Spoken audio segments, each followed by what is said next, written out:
Et bonjour à tous, bienvenue sur donc les affaires obscures. Comment ça va Florent? Ça va et toi David? Eh ben ça va super. Alors c'est fou parce que j'ai le sentiment qu'on a tapé dans le mille au niveau de l'actualité là. Incroyable, incroyable. J'allais te le dire, c'est fou. La semaine dernière, on lance un épisode sur 3 preuves d'existence des ovnis dévoilées par le Pentagone. Et cette semaine, incroyable, au-dessus du Canada, on a 2 ou 3 ovnis qui se baladent et qui se font abattre. On verra, on verra. Bon, tout ça, ça m'a quand même pas mal l'air de venir de la Chine, mais j'ai trouvé ça quand même très très drôle d'avoir des objets volants non identifiés au-dessus du Canada. Je pense, en vrai, un jour ou deux après avoir lancé notre épisode. Ouais, c'est ça. Et puis on parle de, honnêtement, c'est assez questionnant parce que on a quand même des retours d'un octogone. Alors, je me demande ce que c'est qu'un octogone, en tout cas de ce qu'on fait nous les humains, un octogone qui pourrait être d'origine humaine. Sans propulsion. Sans propulsion, j'ai beau chercher. Alors ça peut être un ballon, hein, évidemment, un octogone. Mais tout ça, c'est bien. Ça fait bien fonctionner, en tout cas, à la machine médiatique. À la machine médiatique et puis les complotistes aussi, hein, parce que là, oh là là. Hein, on en voit passer. Balader sur Reddit. Ah ouais, on voit passer de tout et de n'importe quoi. Hein, vraiment, pour le coup, c'est assez terrible. Ouais. Mais bon, en tout cas, on reste vigilant par rapport à ce phénomène parce que c'est quelque chose d'assez assez incroyable, surtout autant d'objets non identifiés en quelques semaines. Là, hein, c'est dingue. Hein. Effectivement, et on va suivre ça. Et même si mon côté terre à terre me dit que, écoute, tout ça c'est humain, on va quand même suivre ça. On sait jamais. Ouais, bien sûr. On en reparlera évidemment. Et puis, faut pas hésiter à réagir aussi sur les réseaux. Hein. Exactement, sur notre page Facebook. La page Facebook est ouverte, alors n'hésitez pas à venir dessus sur Facebook. Voilà, tout à fait. Et cette semaine, qu'est-ce qu'on a préparé? Alors, qu'est-ce que j'ai préparé? Parce que c'était c'est ça. Qu'est-ce que t'as préparé, David? Tu nous avais dit, hein, la semaine dernière, ça va parler de réincarnation. Et ouais, c'est bien ça. Ça va parler de réincarnation. Alors, de but en blanc, comme ça, allez, on va essayer de jouer un peu l'interactivité. Qu'est-ce que c'est la réincarnation pour toi, Florent? Bah, écoute, moi, tu me dis réincarnation. Alors déjà, je pense à quelque chose qui est quand même très souvent dans les religions.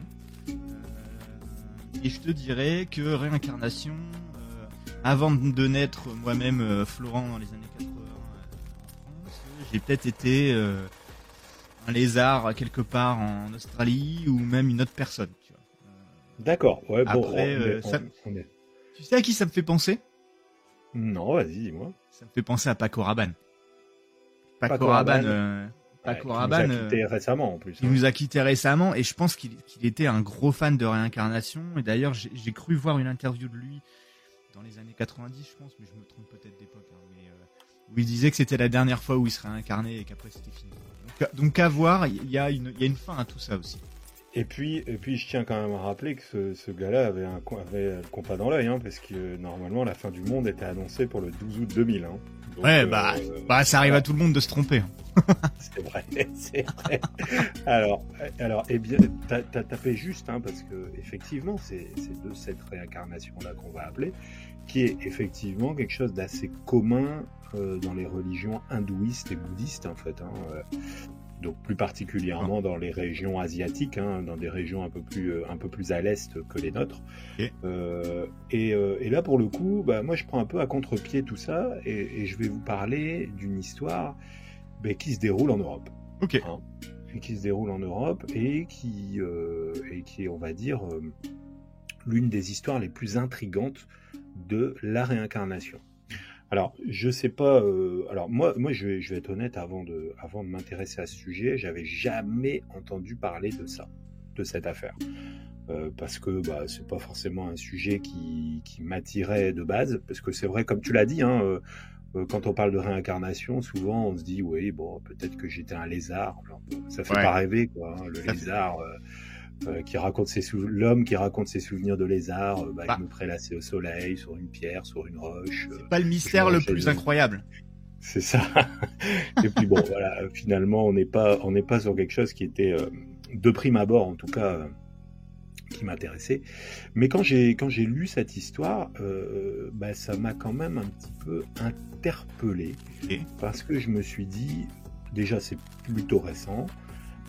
Et puis c'est quand même, il y a beaucoup de preuves, beaucoup de choses qui vont dans le sens de ce qu'on pourrait croire une réincarnation. Alors je vais pas tourner autour du pot plus longtemps. Je crois que je sais.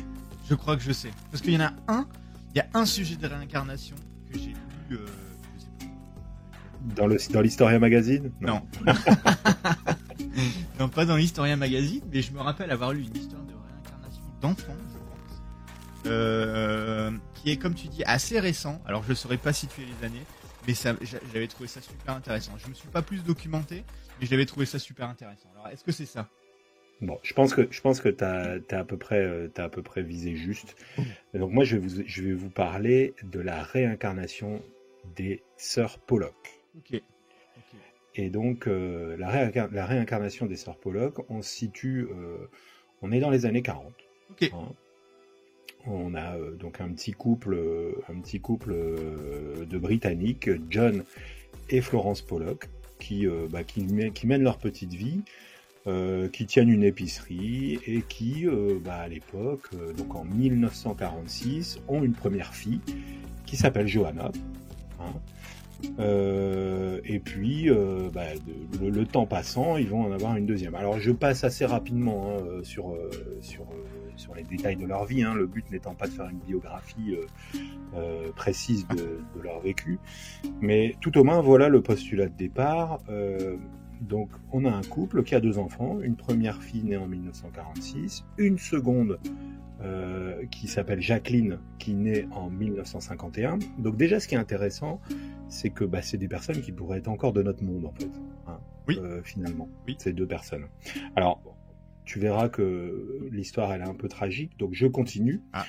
Et donc, alors, ce qui est important dans cette histoire, c'est aussi d'avoir un bon repère des lieux et du temps, parce que il y aura pas mal de significations qui vont y revenir dans l'histoire. Donc, on a ce petit couple qui tient une épicerie. Donc, de mémoire, le père gère l'épicerie, et puis la mère, elle va distribuer le lait tous les matins. Elle fait de la livraison de lait. Et donc, ce qui fait que ce petit couple a pas beaucoup de temps pour s'occuper de ses enfants, puisque il travaille énormément. Et c'est surtout la grand-mère, la mère de Florence, donc qui va s'occuper des 2 filles, donc Johanna et Jacqueline. Entre-temps, le couple a déménagé, donc il vivait à l'époque. Alors je ne sais plus je ne sais plus le nom, mais ils vivaient ailleurs. Mais ils vivent maintenant à Hexham, en Angleterre. Okay. Et donc, ces sœurs qui ont 5 ans d'écart, elles s'entendent super bien. Elles vivent ensemble très bien. Elles vivent régulièrement chez leur grand-mère toute la semaine. Et il y a seulement un jour dans la semaine où finalement elles vivent un peu avec leurs parents qui, le dimanche, ne travaillent pas.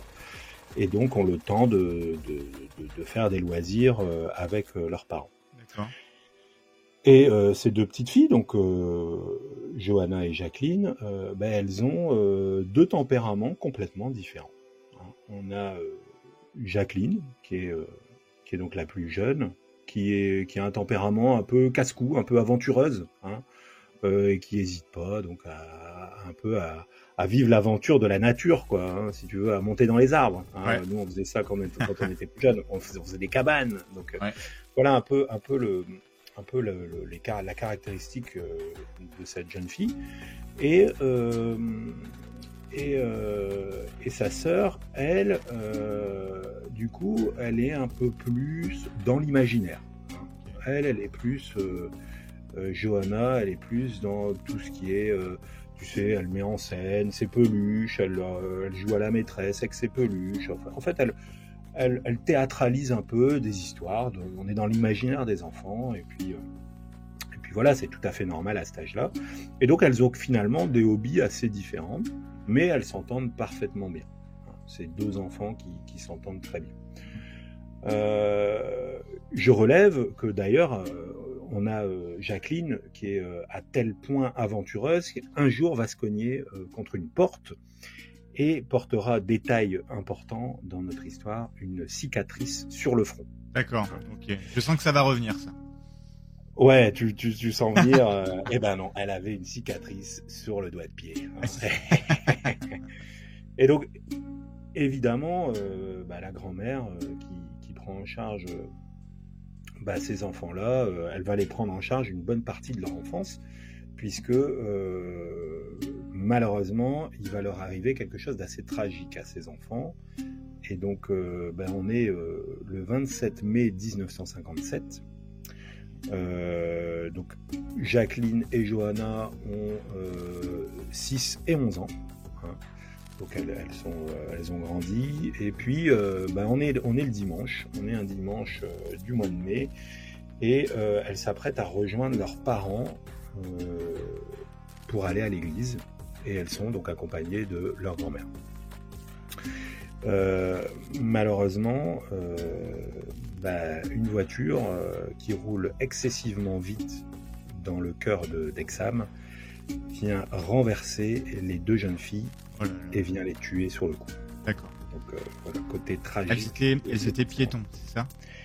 Elles étaient piétons, elles étaient sur le trottoir. D'accord. Elles étaient sur le trottoir, elles allaient se rendre donc à l'église, et donc là malheureusement elles sont renversées par un chauffard. Je précise que du coup la conductrice qui les fauche est elle-même on va dire une âme un peu désemparée, perdue, puisqu'elle vient de se faire enlever ses enfants, et donc elle est en grosso modo elle fait une tentative de suicide après avoir pris un certain nombre de médicaments. Oh là là, mon Dieu. Okay. Donc on ne sait pas si elle perd le contrôle. En fait, on ne sait pas trop si elle perd le contrôle ou si alors elle est dans un acte un petit peu désespéré pour venir faucher ces deux petites filles, quoi. Hein. Donc évidemment, les deux petites filles meurent sur le coup. Hein. Et donc forcément, comme on peut l'imaginer, les parents sont dans un état de tristesse, de désemparement total,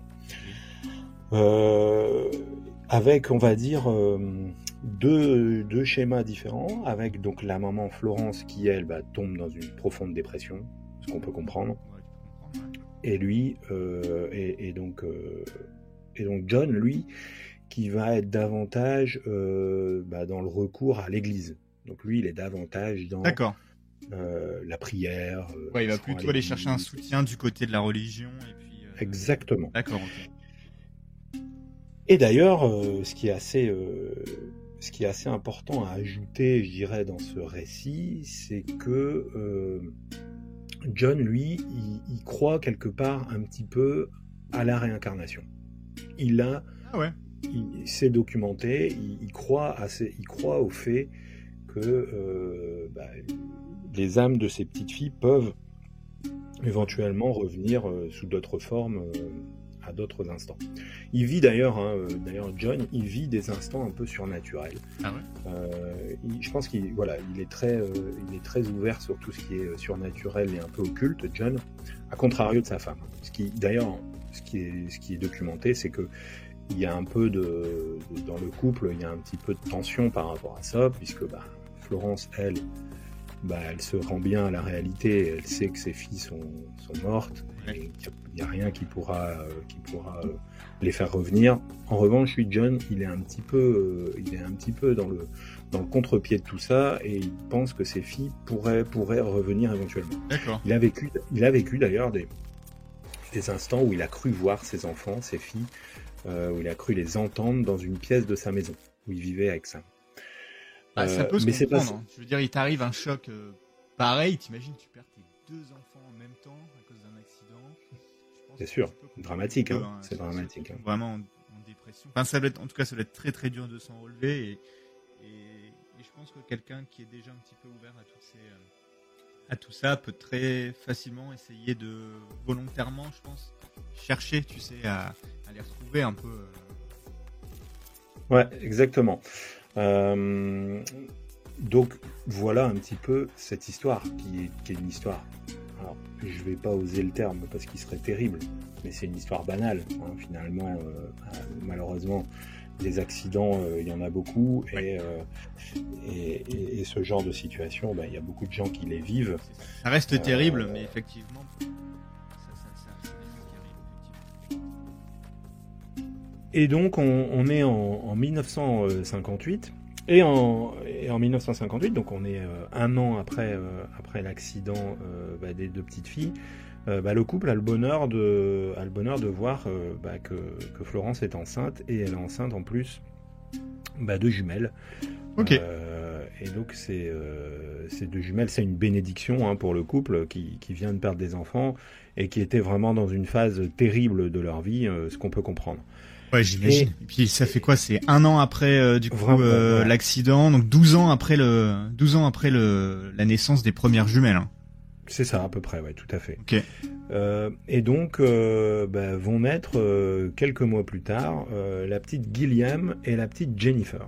Hein. Ok. Et le couple pour satisfaire un peu à ce nouveau départ et à cette nouvelle vie, va venir s'installer dans une autre ville que Hexham. Donc ils déménagent d'Hexham et ils partent s'installer à Whitley Bay. Donc on est toujours en Grande-Bretagne, évidemment.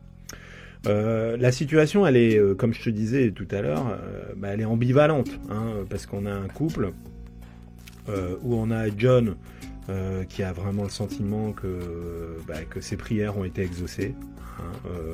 Lui, il croit à la réincarnation, il croit au fait que ses petites filles vont revenir, il a eu des expériences occultes, surnaturelles, etc., etc. Et donc, c'est clairement pour lui un retour de ces deux petites filles sous une autre forme. Et en revanche, ça nourrit un petit peu les tensions dans le couple, puisque Florence, elle n'est pas du tout sur ce créneau-là. Elle est vraiment dans l'idée, on a déménagé, on repart dans une nouvelle ville, c'est une nouvelle vie. Ouais, c'est ça, nouvelle vie, alors que le mari, il est plus vraiment sur la liaison avec l'ancienne vie au final. C'est ça, tout à fait. Alors maintenant, on en vient aux faits. C'est-à-dire que il y a des faits qui font qu'aujourd'hui, qu'à l'époque, John, il était persuadé que ces filles qui étaient décédées dans un accident de voiture s'étaient réincarnées dans ces petites jumelles. D'accord. Alors, j'en reviens à mon histoire de cicatrice de tout à l'heure. La petite Jennifer, elle a une tache de naissance exactement à l'endroit où Jacqueline avait une cicatrice, où elle était tombée. Qui n'était pas une cicatrice de naissance, pour le coup, c'était une cicatrice de vie un peu. De naissance, qui était une cicatrice suite à une chute. Ok. Donc, le pire dans tout ça, et c'est là où c'est troublant, c'est que on a Gilliam, sa sœur jumelle, qui, à l'âge où elle arrive à parler, puisque évidemment, quand elle était nourrisson, elle ne pouvait pas le faire, mais à l'âge où elle a l'âge de parler, elle vient parler à ses parents de la manière dont sa sœur Jennifer s'est faite cette tâche. Oh mon Dieu. Et elle le dit de sorte que ce soit exactement le même chose qui est arrivé à l'époque à Jacqueline. En fait, elle dit t'as vu maman, Jennifer, elle a une tache pile sur le front parce qu'elle s'est pris une porte. En fait. Waouh. Okay. Donc en fait, elle flippant. Alors là, on est d'accord. Là, c'est, je veux dire, moi, je me mets à la place du père. Lui, il voit ça comme des bénédictions. Attention. Là, lui, il n'est pas en mode ça me fait paniquer, etc. En revanche, je peux comprendre que la mère, elle se pose des questions. Donc ça, c'est un premier fait. On a un autre fait où quelques mois plus tard, et tu verras, ça va aller. Là, on va crescendo dans les trucs. Parce que là, c'est déjà fou. Là, c'est. Ouais, en fait, je te dirais, s'il n'y avait pas eu les. Imagine tes enfants disent ça sans qu'il y ait eu les décès de tes enfants avant. c'est sûr que tu penses pas à la réincarnation et tout ça, et tu sais, ça paraît normal. Là, effectivement, c'est un peu fou, quoi. Ouais, c'est carrément fou. Et comme je te l'ai dit, on va sur des trucs. Ouais, ça s'arrête pas là, quoi. Ça s'arrête pas là. Si ça s'arrêtait là, j'ai envie de dire déjà l'argument il est terrible, quoi. Ouais. Moi, Oui. ça m'embouche un coin, comme dirait l'autre. Hein. Là, on est quelques temps plus tard, et Florence, elle décide, donc la maman, elle décide de repeindre la chambre de ses filles.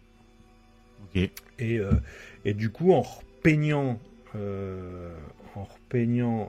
la chambre, en fait, il y a des vieilles affaires qui ressurgissent, tu sais, puisqu'elle débarrasse, etc. Et il y a un vieil imperméable qui est sorti de ses affaires, un imperméable de Florence.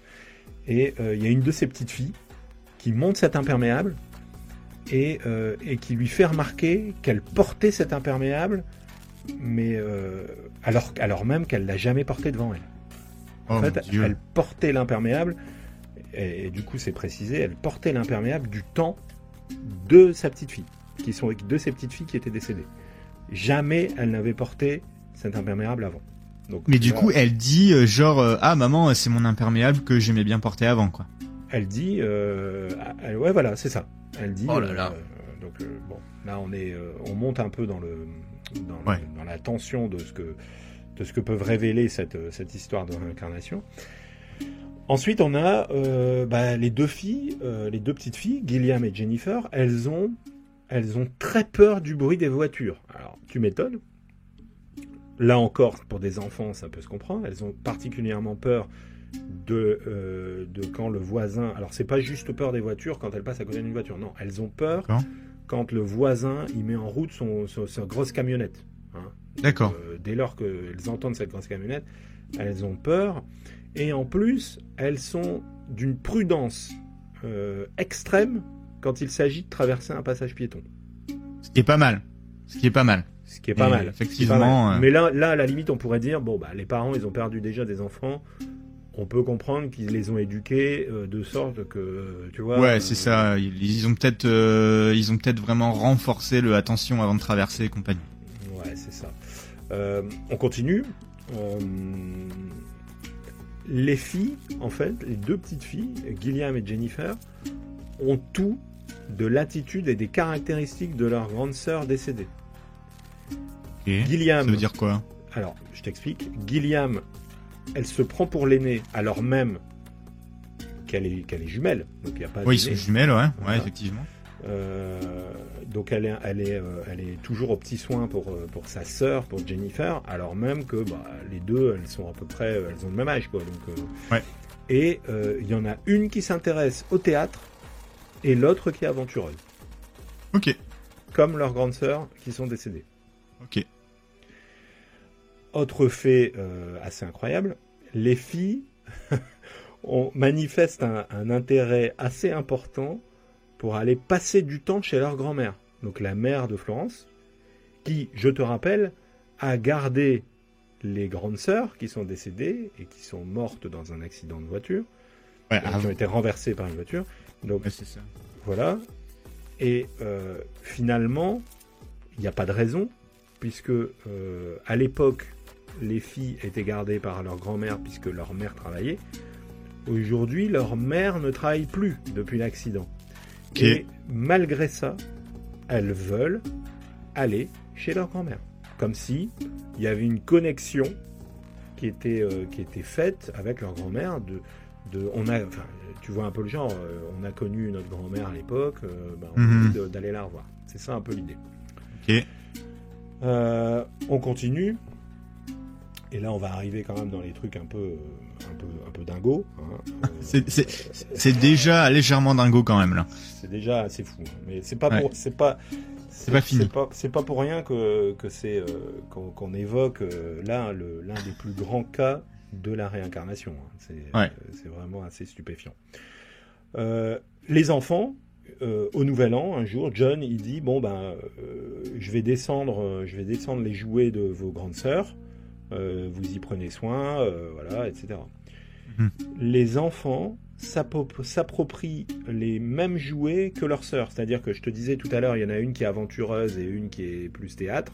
Eh ben, Gilliam et Jennifer vont exactement prendre les mêmes jouets que prenaient leurs sœurs. Donc, il y avait une des sœurs qui prenait les jouets pour faire un petit peu des histoires avec ses poupées, etc.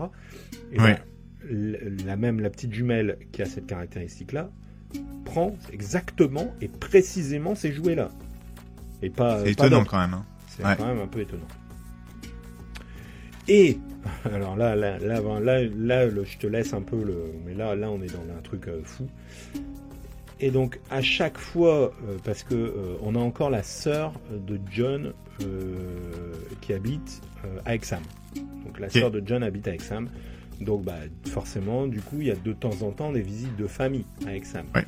Ce qui pousse malheureusement à la famille de passer aux endroits où il y a eu l'accident. D'accord.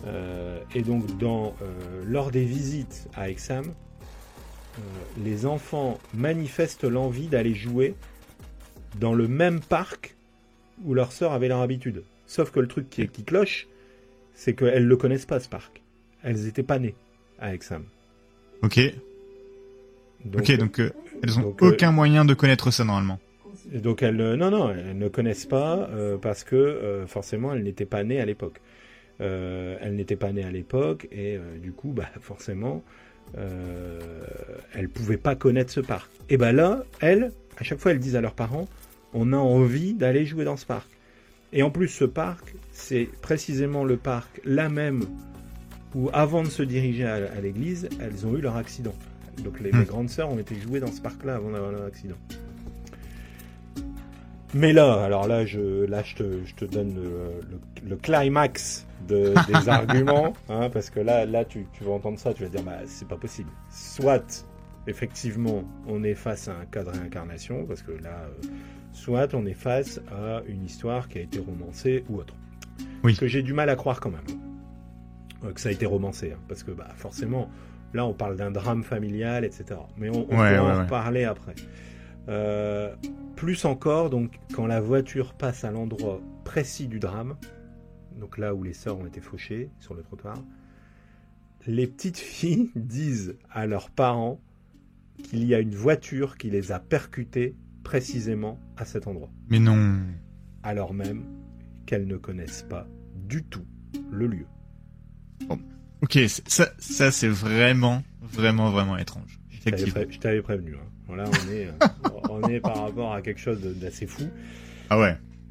Donc, on a quand même, et j'en passe, hein, il y a plein de choses, plein de similitudes, plein de coïncidences, plein de choses qui viennent un peu s'ajouter à cette potentielle réincarnation.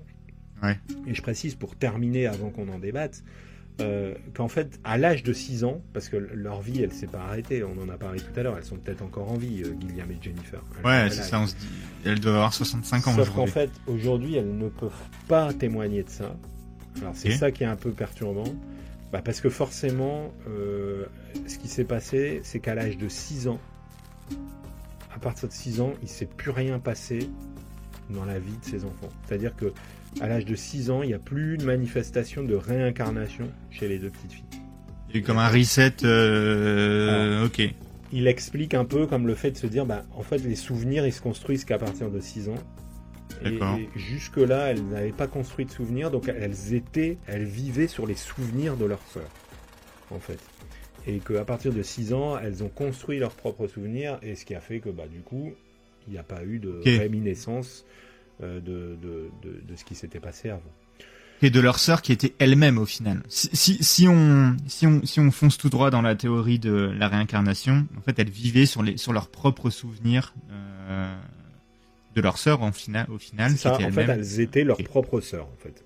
Ok. C'est ça l'idée. Et donc voilà un peu comment se termine cette histoire des jumelles Pollock, hein. Qui est quand même, moi ça m'a interpellé parce que au début je te le disais en introduction, moi la réincarnation en tant que telle c'est pas quelque chose qui m'attire. Non mais c'est pas en train de parler de quelque chose de matériel, mais c'est pas quelque chose qui me fascine ou qui me passionne. C'est pas ton sujet de prédilection quand on parle de mystère un peu. C'est ça, parce que j'ai pas le sentiment que ça peut être crédibilisé, tu vois. Ouais. C'est ça un peu l'idée. Sauf que là, quand tu lis ça, il y a forcément une part de moi qui doute. Hein. Il y a une part de moi qui est un peu dans le doute, etc.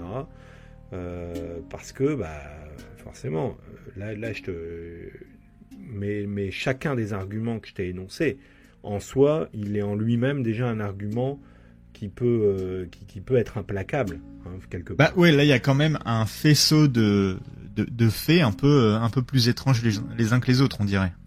C'est ça. On est face à des faits qui sont quand même probants. C'est pas juste le père ou les filles qui disent mes filles elles se sont réincarnées en leur grande sœur qui sont décédées d'un accident, enfin sans aucun fait derrière. Là il y a quand même Alors maintenant, si on essaie un peu de débunker un peu cette affaire Pollock, moi effectivement il y a la première chose qui me vient en tête, et tu me diras ce que t'en penses, c'est déjà que on est quand même sur quelqu'un qui avait le prérequis de la réincarnation en lui. C'est-à-dire que John Pollock, le papa, il croyait en la réincarnation et il espérait la réincarnation. C'est pas juste qu'il y croyait, il espérait la réincarnation. Il était déjà un peu prédisposé, quoi. Donc, il y a un certain nombre de choses qu'on peut passer rapidement, à mon sens, c'est de se dire, ces filles, elles prenaient les mêmes jouets, ou je sais pas, où elles avaient certaines idées de faire comme leur sœur, elles étaient aventureuses, elles faisaient du théâtre. Ça, c'est typiquement des choses que les parents inculquent à leurs enfants, en fait, finalement. Tu vois, le théâtre, l'aventure, c'est des choses que tu hérites de tes parents. Ça fait partie de la culture familiale, Voilà. Donc ça, à la limite, c'est pas quelque chose qui vient tout plaquer au sol et dire c'est sûr que c'est une réincarnation. En revanche, c'est sûr que quand on parle rien que de l'idée de la cicatrice, hein, parce que là on est sur un élément matériel pour le coup, qui devrait n'être qu'une simple coïncidence, hein, au final. Ouais. Mais de où on peut penser qu'une coïncidence aussi flagrante puisse se manifester, alors même qu'on a une petite fille qui se fait une blessure au front et que la sœur, quelques années plus tard, a une tache de naissance précisément au même endroit, et pour qui la sœur vient dire elle s'est fait ça comme ça. Ouais, il y a des choses. Ouais. Là, franchement, on a beau être un peu critique, c'est quand même difficile à comprendre. Hein. Ouais, effectivement. Tout comme d'ailleurs les autres éléments, hein. Tout comme le fait que les enfants puissent évoquer des lieux qu'elles ne connaissent pas, et précisément les lieux de leur accident. Donc je sais pas, toi, ce que tu penses de cette histoire des affaires pas de l'affaire Pollock, des jumelles Pollock, qui est quand même un cas de réincarnation parmi d'autres, hein, mais qui est manifestement assez perturbant. Hein. C'est dur à dire, parce que effectivement, quand on parle de réincarnation, moi, mon premier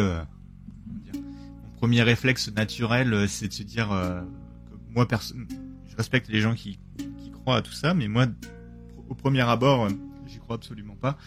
Je suis peut-être un peu trop scientifique là-dedans, en me disant qu'on est un peu on est un peu des animaux, tu sais. Puis quand on meurt, voilà, c'est fini.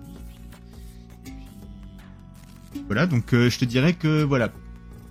Par contre, effectivement, là, comme je te disais, l'histoire, je l'avais lue il y a longtemps et ça m'avait. Je m'étais dit, mince, ça c'est quand même un exemple d'affaire qui est quand même ultra étrange, parce que en fait les filles qui naissent après leur grande sœur décédée ont des caractéristiques physiques qui ressemblent énormément et qui sont pas que du vous ressemblez à vos sœurs, parce que c'est effectivement c'est la même famille, donc c'est normal, mais là il y a quand même, comme tu dis, la même marque que la grande sœur qui s'était blessée à la tête. Elles sont très petites et elles se rappellent de choses dont elles peuvent pas se rappeler, enfin qu'elle peut pas savoir parce qu'elles étaient pas là. Moi, au fond de moi, si on retire la caractéristique physique qui est peut-être une coïncidence, on va mettre ça sur le plan de la coïncidence. Moi, je me pose quand même la question, est-ce que c'est pas les parents? Donc là, tu dis, là, je savais pas que la mère était pas du tout croyante de tout ça. Je pensais que les deux étaient un peu dans le même état d'esprit, mais là, tu me dis que c'est plus le père. Mais est-ce que c'est pas le père, même sans le vouloir, qui a transmis pas mal d'informations comme ça et qui a un peu élevé ses enfants dans le... Tu sais, est-ce qu'on pourrait parler de culte, tu sais, de culte des sœurs disparues, et du coup, tu sais, les petites filles en grandissant, elles essaient de s'identifier, et puis voilà, ouais, et je te dis, hein, même sans le vouloir, tu sais, tu peux à chaque fois, tu sais, par exemple, tes filles, elles aiment bien jouer avec les poupées, avec telle poupée ou avec telle voiture et compagnie, tu dis, ah bah tiens, c'est marrant, vos grandes sœurs, elles étaient comme ça. Ou, tu sais, et puis, en fait, à force de tout le temps faire ça, les filles, elles commencent à s'identifier à tout ça, et puis elles rentrent un peu dans le jeu parce qu'elles voient aussi que, bon, ben, le père, il a l'air d'être aussi réceptif à ce genre de choses. Hein. Moi, je pense que les enfants très jeunes, ils peuvent être, ils comprennent un petit peu les ficelles sur lesquelles tirer auprès des parents. Alors, je dis pas que tout ça c'est voulu et compagnie, ça peut être aussi un peu inconscient. En tout cas, ça c'est mon avis. Je pense que la réincarnation, pour moi, c'est trop fou pour être vraiment vrai, tu vois. Donc, je te dirais que moi, je crois plus à ce que ça soit un endoctrinement, mais qui est pas fait exprès. Tu sais, c'est juste que le père, il est vraiment dans l'histoire de ses filles disparues, et à force de faire des rapprochements sans arrêt et compagnie, et ben en fait, ça a un petit peu, comment dire, aiguillé les enfants dans une sorte d'identification, je dirais. Et ça, par contre, c'est en mettant effectivement de côté la marque au niveau de la tête d'une des petites filles, qui pour moi c'est plus du hasard. Voilà. Okay. Ça, c'est ce que je te dirais. Donc t'es plus sur, on va dire, une reproduction culturelle, identitaire, familiale de ce qui s'est passé sur les grandes sœurs, et qui a été un peu marqué par les parents. Hein. Alors, de ce que je peux comprendre, c'est que on avait une maman qui était un peu dans l'idée d'avancer et de pas se laisser de pas se laisser envahir par ses sentiments de peine et de déprime suite à la perte de ses filles. Mais par contre, on avait un père qui était, et je pense que c'est peut-être lui l'élément clé dans cette histoire des jumelles Pollock, parce que lui, il était vraiment dans la croyance, dans la croyance religieuse d'une part, mais aussi dans la croyance, parce que alors j'espère ne pas dire de bêtises, mais alors on est en Grande-Bretagne, donc on peut imaginer qu'on soit en présence de personnes, d'anglicans, mais de ce que je peux connaître de cette religion qui s'approche de la chrétienté, finalement, on n'est pas sur des croyances où la réincarnation existe, où elle est en tout cas prégnante. Je pense que c'est pas vraiment l'une des caractéristiques de cette religion. Donc manifestement, on a quelqu'un qui est d'une part quelqu'un de très religieux et qui va prier pour que ses filles reviennent, mais on est aussi sur quelqu'un qui a un peu une croyance surnaturelle et à l'occulte, en se disant... Ouais, il est déjà prêt, Ouais, c'est ça. Alors, en plus, si ce récit, il est un peu guidé par tous les souvenirs du père, ce qui peut être le cas. Alors, il y a quand même des éléments où c'est pas le cas, puisqu'il y a notamment l'épisode de l'imperméable, où c'est la mère qui s'en rend compte. Mais majoritairement, on a le père qui guide un petit peu ce récit. Et lui, il va le guider aussi à propos de ses croyances et de ses envies. Et son envie, c'est que ces deux filles qui sont décédées se soient réincarnées dans leur sœur. Après, je sais aussi, et je pense que dans ces situations qui sont des situations quand même très difficile, très dur, où les parents perdent un enfant, je pense qu'il y a un certain nombre de mécanismes qui doivent se mettre en route et qui doivent influencer peut-être même in utero, hein. Peut-être, on ne le sait pas, hein, parce qu'on n'est pas assez, mais en tout cas, il y a des faits qui précisent que même in utero, l'émotion, etc., tout ça, c'est ressenti par les embryons. Ouais. Et donc, on est peut-être sur quelque chose aussi qui est de l'ordre de l'influence des parents dans leur peine, dans leur déprime, dans leurs croyances et leurs envies, puisque c'est un mélange du couple, hein, finalement. On est peut-être dans un récit où les filles ont subi ça et ont recalqué, ont reproduit ce que les parents ont vécu pendant ces difficiles années, quoi. Hein. Ouais, c'est ça. Moi, je pense que c'est ça, que c'est pas vraiment du surnaturel, mais que ça peut s'expliquer par la culture familiale et puis voilà. Et puis on peut se dire ah bah ouais non mais ils en parlaient pas aux filles et compagnie. Mais à mon avis, il devait quand même pas mal en parler en famille. Oui, c'est ça. Tu sais l'histoire de les filles, elles retournent avec Sam et puis elles voient l'endroit où il y a eu l'accident et compagnie. Et puis là, elle dit ah bah tiens c'est ici qu'on a eu l'accident et compagnie. Et je pense quand même que quand il se passe quelque chose comme ça en famille, tu sais, t'en reparles et puis tu le ressasses parfois et puis peut-être que tu te dis les enfants ils sont pas là, on en parle et compagnie, mais au final c'est les enfants ils entendent tout là. Ah ouais, non mais c'est clair, hein, c'est clair que. Alors est-ce que toi t'en connais d'autres des cas de réincarnation? Je t'aurais dit Paco Rabanne. Paco Rabanne. Ouais, alors moi je ne connais pas Paco Rabanne. Toi si tu connais, c'était en Lézard Paco Rabanne du coup? Non. De ce que lui disait, c'est que il s'était réincarné plusieurs fois et que cette fois-ci c'était la dernière fois quoi. Ah oui, d'accord. Lui, il croyait, ouais, d'accord. Bon, après ça c'est facile de le dire. Hein. Moi aussi, hein, je peux dire. Moi, je me suis réincarné. J'étais une tortue du Galapagos. Exactement. Je me suis réincarné. Puis allez là, c'est la dernière fois. Bon, il est un petit peu, on le connaît, hein, Paco Rabanne. Et paix à son âme évidemment, hein, mais bon, c'est sûr qu'il était un petit peu dans l'extrême dans ses pensées. Alors moi je t'en prends deux qui m'ont interpellé, deux cas de réincarnation. Je vais aller très vite, hein. Alors moi il y en a une qui m'a bien plu parce qu'elle faisait un peu référence à l'une de nos premières histoires qui était la malédiction de Toutankhamon. Ouais. Et donc, moi je vais te parler du cas de Dorothy Hedy. Ok. Donc, c'est une dame en fait qui a vécu au début du XXe siècle. Okay. Et en fait, à l'âge de 3 ans, cette dame, elle va tomber dans les escaliers et elle est déclarée morte. Voilà. Sauf que il se produit un miracle incroyable. Ce jour-là, elle reprend conscience.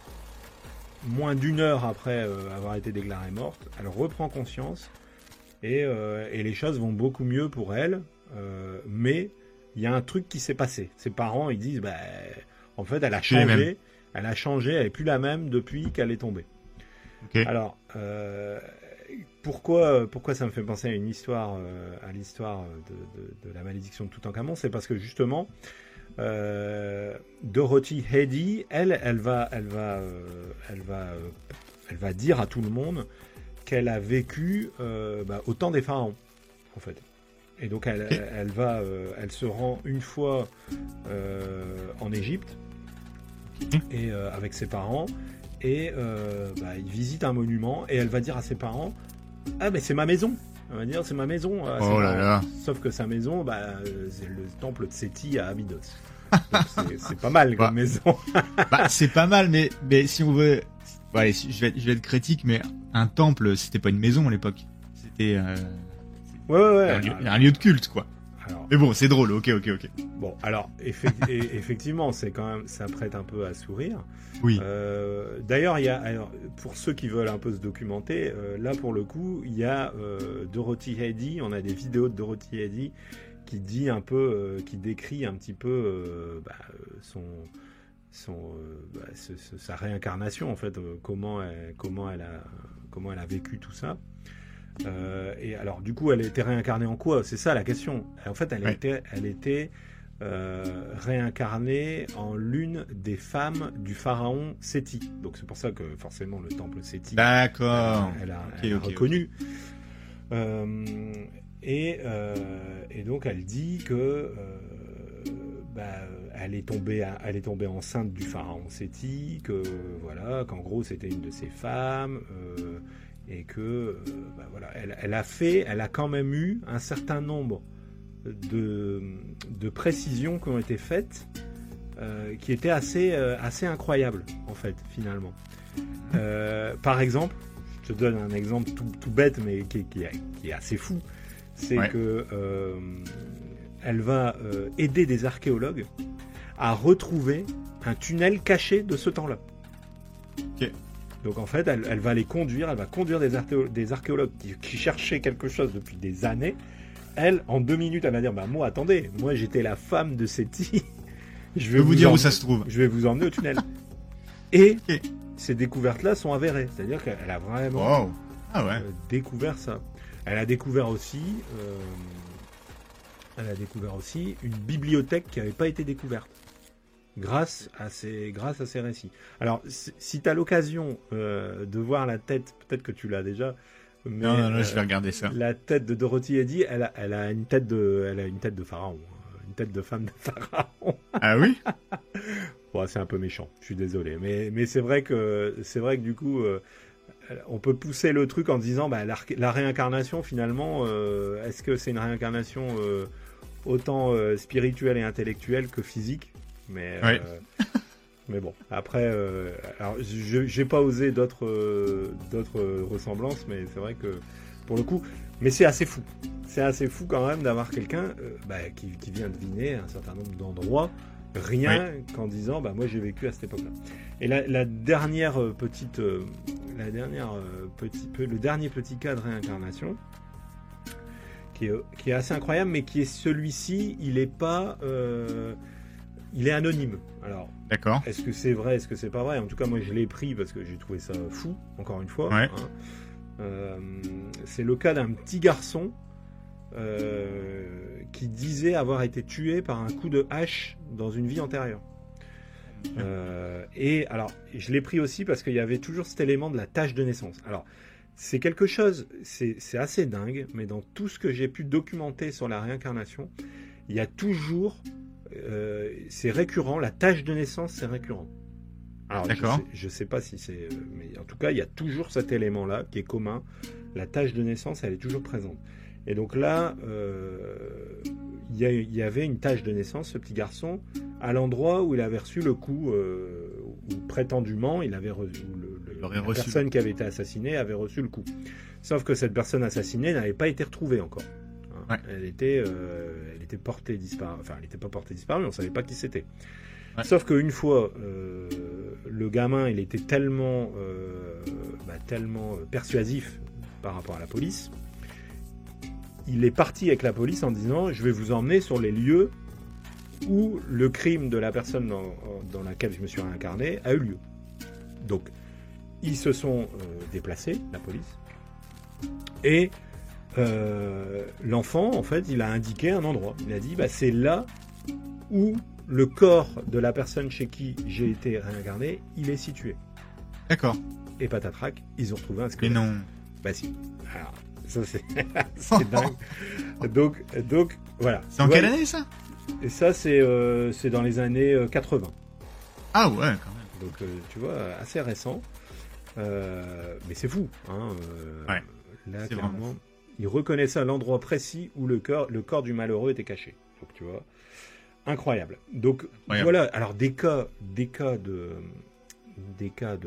réincarnation, il y en a beaucoup, et on a un peu, j'ai un peu volontairement pas évoqué ceux qui venaient justement de l'Inde, etc., les pays bouddhistes, hindouistes, parce que là on est clairement dans les croyances. Donc ce qui relève de croyances, à mon sens, est plus influençable. Ça relève de croyances, clairement, puisque les gens attendent des croyances, attendent des miracles des croyances.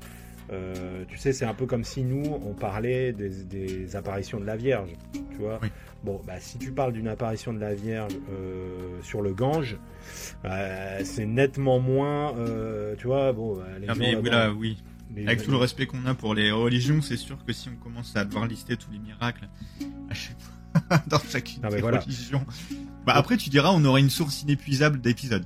C'est ça, tout à fait. Alors là du coup, forcément, en Inde dans les pays hindouistes et bouddhistes, il y a énormément de cas de réincarnation. Et c'est pour ça qu'on n'en a pas évoqué ici le contenu.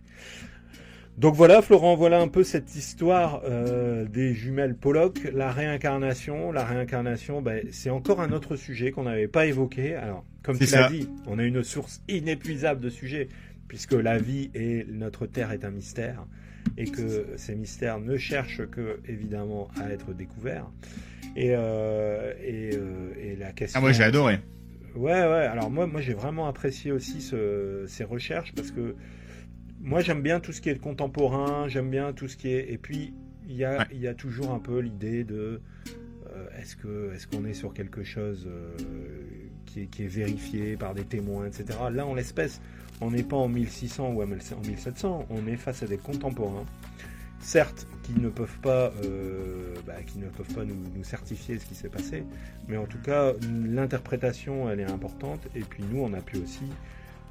évoquer un certain nombre de théories, et peut-être chez vous allez en évoquer d'autres, à vous dire c'est telle chose ou c'est telle chose, mais voilà, moi la question qui me brûle maintenant, c'est de quel sujet on va parler la semaine prochaine.